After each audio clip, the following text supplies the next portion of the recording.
Kumusta mga kaibigan sa channel ni Wells? Ngayon, ipapakita ko kung paano maglipat ng Google account mula sa isang Android phone papunta sa isa pa. Para dito, kailangan nating buksan sa parehong device ang Google app. Di ba?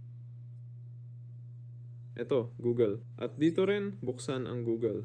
Ayan. At depende sa device, di ba? Makikita nyo dito ang account. Halimbawa, gusto kong ilipat itong account dito. Pupunta ako dito, pipindutin ang Manage Google Account.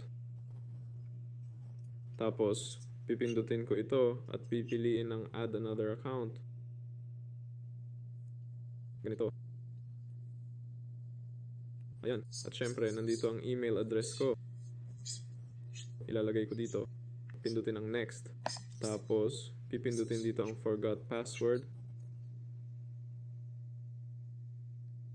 Ayan. At sa device na ito, pipindutin lang, oo, ako ito. Pipiliin mo itong numero, di ba? At mag-login. Tapos pipindutin ang Continue.